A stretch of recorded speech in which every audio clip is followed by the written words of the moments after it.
요즘에 미디어에서 밀고 있는 게 있죠. 정신과약 편하게 먹어라. 이게 이제 미는 수준이 아니라 거의 이제 국룰이 됐습니다. 그래서 여기에 반하는 의견을 내는 사람은 위험한 발언이다 라고 하면서 엄청난 공격을 받기도 합니다. 근데 당연히 쉽게 드시면 안 되는 게 맞습니다. 그리고 이미 시작한 이상 가능한 빨리 끊어야 하는 것도 맞습니다.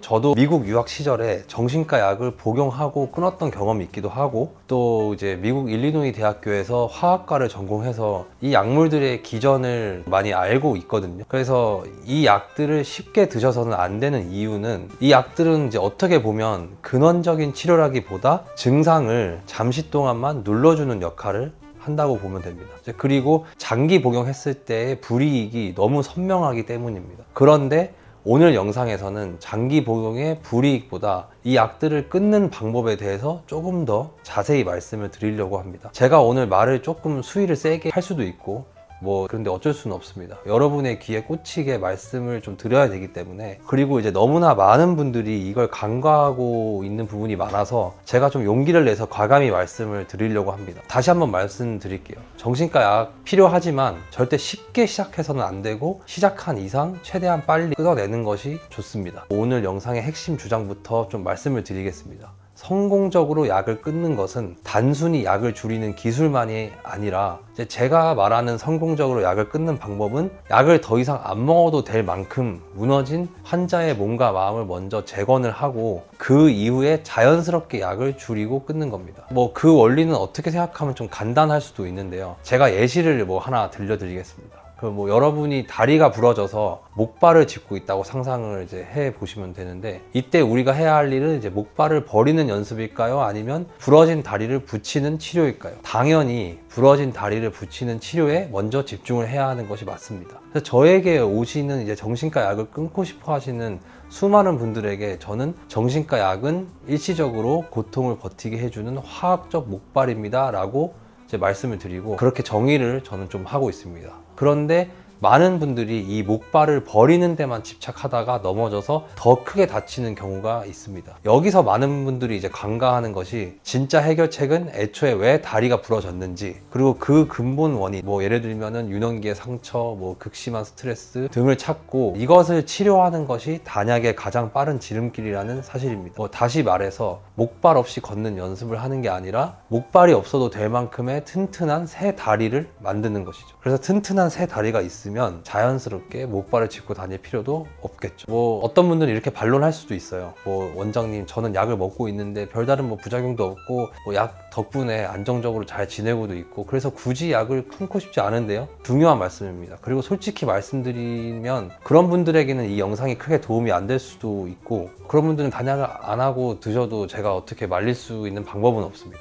그런데 제가 늘 말씀드리지만 이 정신과 약물은 누군가에게 삶을 지탱해주는 정말 고마운 존재일 겁니다. 약을 통해서 안정적인 삶을 유지를 하고 계신다면 그것은 여러분에게 분명히 좋은 선택이고, 저는 그 결정을 100% 존중합니다. 근데 오늘 제 이야기는 약을 통해서 안정을 찾은 분들이 아니라, 과거에 저처럼 약을 먹어도 삶이 나아지지 않거나 부작용 때문에 오히려 더 큰 고통을 겪고 있거나, 아니면 언제까지 이 약을 먹어야 하나 하는 막연한 불안감에 시달리는 분들을 위한 겁니다. 다만 부작용이 없다고 느끼시는 분들께 딱 한 가지만 좀 여쭤보고 싶습니다. 혹시 예전만큼 가슴 뛰게 설레거나 배를 잡고 웃거나 아니면 펑펑 울어본 적이 마지막으로 언제인지 한번 여쭤보고 싶습니다. 많은 분들이 부작용이라고 하면 굉장한 큰 신체적인 고통만 생각을 하시지만, 때로는 감정이 밋밋해지는 것 그 자체가 되게 알아차리기 힘든 부작용일 수도 있습니다. 약을 먹은 후에 우울해지는 감정의 저점은 분명히 올라왔지만 동시에 감정의 고점 또한 같이 내려왔다고 느끼시는 분들이 정말 많습니다. 슬픔이나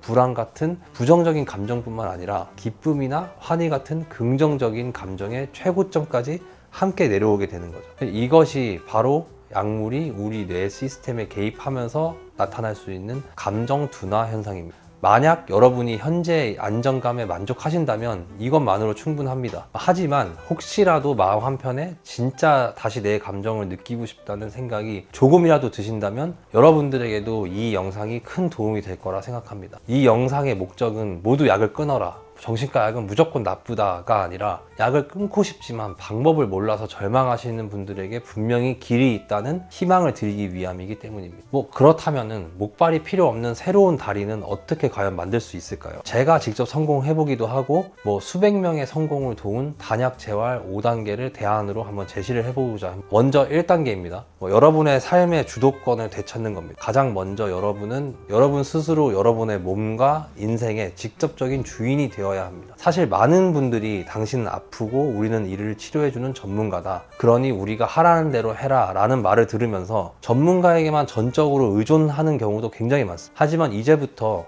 여러분이 적극적으로 치료 과정에 개입해야만 한다고 생각합니다. 이것을 위해서 제가 처음 했던 일은 내가 먹는 약이 무엇인지 알아내는 것이었습니다. 사실 정신과 약 같은 경우 처방전을 들고 약국에 가서 약을 타는 시스템보다는 정신건강의학과 원내에서 약을 제조해 주시기 때문에 내가 먹는 약의 이름이 무엇인지 또 어떤 성분인지 쉽게 알지 못하고 드시는 분이 생각보다 굉장히 많습니다. 그래서 실제로 제가 저에게 오시는 환자분들에게 어떤 약을 드셨어요? 라고 여쭤보면 모른다고 하시는 분들이 굉장히 많고 그냥 항불안제요, 항우울제요, 수면제요 이렇게 그냥 말씀하시는 분들도 굉장히 많아요. 그래서 저는 제가 먹는 약의 이름이 무엇인지 어떤 성분인지 어떤 기전인지 또 발생 가능한 부작용은 무엇이 있는지 이런 것들을 좀 스스로 조사해 나가기 시작했습니다. 그래서 여러분들도 약을 받을 때 간호사 선생님들에게 약 이름과 용량을 한번 알려달라고 해보시는 것을 추천합니다. 내가 먹는 약이 어떤 약인지 알고 복용하는 것과 모르고 그냥 시키는 대로 복용하는 것은 정말 큰 차이가 있습니다. 다음은 2단계입니다.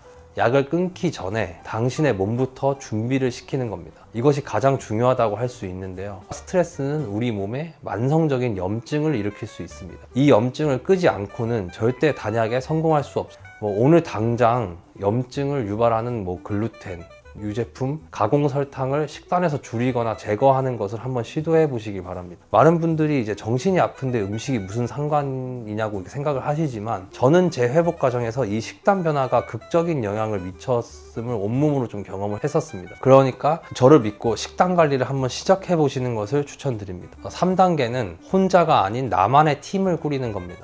사실 이건 혼자서 쉽게 이길 수 없는 싸움입니다. 정신과 의사 선생님들은 분명 감약과 단약에 큰 도움이 되는 것은 맞습니다. 그리고 이분들의 모든 헌신과 노력을 저는 깊이 존경을 합니다. 하지만 의사 선생님들만이 전부는 아니라고 말씀드리고 싶습니다. 여러분의 감량 계획을 응원해줄 가족, 여러분과 같은 고통을 이미 경험해본 사람들의 이야기를 듣는 것은 심리적인 안정감을 가져다 줍니다. 저도 제가 먹던 약을 인터넷에 조사해봐서 이 약을 먹고 있는 사람들이 어땠는지 찾아보기도 했고 동일 약은 아니었지만 다른 종류의 항우울제를 먹었던 학교 후배의 이야기를 듣고 또 제가 알지 못했던 새로운 정보들을 더 접할 수도 있었습니다. 물론 이 과정에서 나만 이렇게 힘든 게 아니었구나 라는 심리적 안정감도 얻을 수 있었습니다. 4단계는 단약을 위한 정확한 목표를 설정하기입니다. 이 고통의 끝에서 내가 되찾고 싶은 최종 목표 하나를 설정하는 겁니다. 저 같은 경우에는 2년 뒤에 있을 졸업식에 부모님이 참석하기로 하셨는데 저의 부모님에게 건강한 모습을 보여드리는 것을 최우선 목표로 삼았습니다. 타지에 있는 아들이 우울증과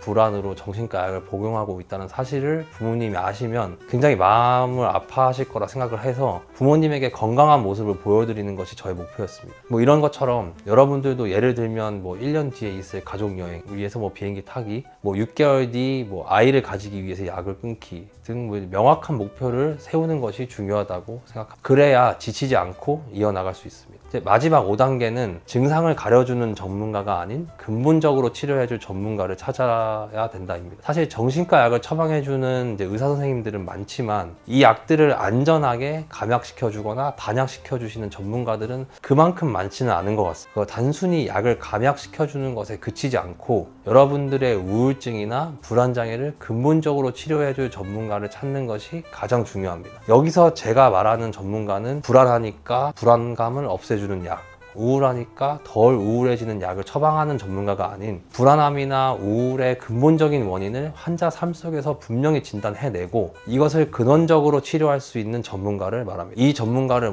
굳이 저라고는 말하지 않겠습니다. 저는 일단 약 700명 정도 넘는 환자분들의 정신과 약, 감약과 단약을 도와드린 경험이 있어요. 이것처럼 단순히 약을 줄이는 기술을 알려주는 전문가보다 근본적인 원인을 좀 찾고 이 병을 치료해 가면서 자연스럽게 약을 끊게 해드릴 전문가를 찾는 것이 가장 중요하다고 생각합니다. 결론적으로 정신과 약을 끊는 진짜 방법은 약을 줄이는 기술에만 있는 것이 아니다.